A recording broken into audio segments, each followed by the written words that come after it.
But he is with Luke and Demas at the time he writes this letter.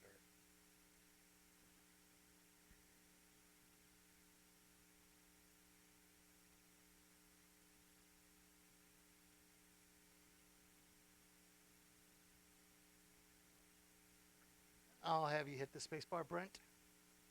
Oh, here we go. I'm sorry. It does it on its own. It has a mind of its own. Verse 15 of the 4th chapter. Give my regards to my brothers in Laodicea and to Nympha and the church in her home. When this letter has been read among you, have it also read in the church of the Laodiceans. And to see that you also read the letter from Laodicea. Now this is interesting because I just said the letter to Colossae was intended for 2 churches, and it's now, here's the passage that we get that from, that this letter is also intended for the church in Laodicea, and it mentions the pastor there, or at least the elder or something, and tell Archippus, pay attention to the ministry you have received from the Lord so that you may accomplish it. Now, this one sentence sounds kind of interesting. Is Paul been given rumors that he's, caring for his business so much that he's not taking care of the church? Is he being distracted by something? Paul finds it important to mention this person by name and say, focus on your ministry. But again, he is in Laodicea. I find this very interesting. And again, as we alluded to, Philemon, so here we go, the bearer of the letter, is my fellow prisoner in Christ Jesus, greets you. And so does Mark, Archippus, Demas, and Luke, my co-workers. Now, as we look at these passages, there is a strong pattern. I hope that you are seeing the pattern rise up. And that the pattern is this: Paul is not alone. Are you seeing that? Paul is with people and he's sending people, and he is rarely alone. We see this image of Paul in our life, and if we were to try to describe him, we wouldn't describe him by him being filled with companions. We wouldn't describe him as interacting with other people. Yet he is always interacting with people in these scriptures.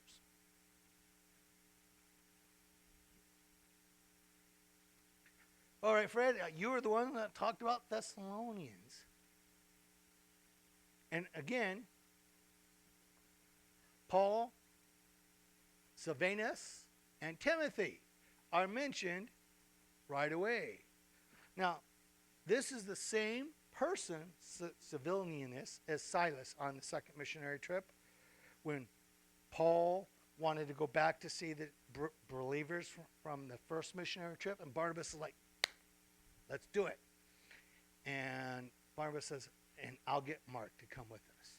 Paul's like, no, we're not taking Mark with us. He's a deserter. He deserted us on our first trip. He got homesick and he left. So the fact that we just read that John Mark was with him is a change. Because Paul was not a John Mark fan. Matter of fact, the discord was so great among them that Barnabas took John Mark and went back to the same churches, the route that the first missionary trip took, and Paul took Silas and went northbound to visit the same churches in reverse order. Special notes, tidbits for you. But here is one of the few things where you actually see Silas mentioned. Silas is only mentioned to the church of Thessalonica. Corinth, we see that Paul says late in the first book to the Corinthians, I am pleased to have Stephanas, Fortunus, and Achaeus present, because these men have made up for your absence. So these are probably Corinthians that are with Paul in his companionship. And Paul wants the church of Corinth to know that your fellow Corinthians are with me. I want you to know there are Corinthians with me. So Paul is saying to the church in Corinth, I am not alone. I have brought Corinthians with me.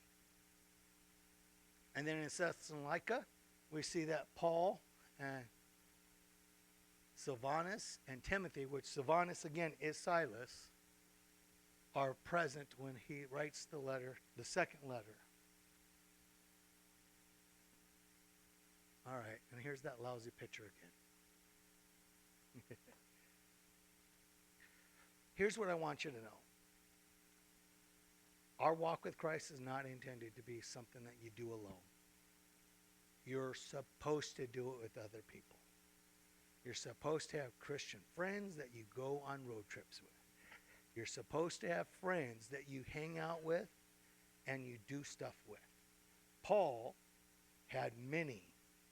And though he was an administrator as an apostle, sending people, you go here, you go there, I'm going to come get my coat later. Take care of John Mark when he comes to you because I trust him. Again, we read earlier in Sunday school that between Paul's trip after the Damascus Road to Jerusalem to Paul's second trip to Jerusalem was 14 years. And in those 14 years, Paul changed. Though he was a Pharisee, highly intelligent, something happened in him to make him an apostle. Because when he first showed up in Jerusalem after the Damascus Road, nobody trusted him. Nobody wanted to hear what he had to say. They barely were willing to meet with him. 14 years later, he is greeted with brotherly affection. We as Christians need other Christians. We need to be building each other up. We need to be hanging out with each other, encouraging. You should have mentors. You should have people that you are mentoring, and you should have peers surrounding you, as Paul does. And as the example this morning, if you have a city that showed up on the list, you have a person related to Paul's trip there. And so I only want you to remember two things out of this morning. One of his companions from your city that you mentioned, and the other thing is Paul was rarely alone. He was with people. We should be with people. And he was evangelizing the people he was around, and he was obnoxious. Paul was obnoxious.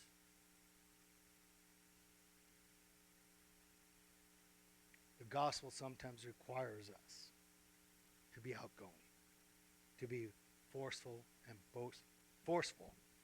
So don't be afraid to hang out with other Christians. Look for the opportunities to hang out with other Christians. Build each other up, take care of each other, and look out for each other. Let's stand as we close in hymn.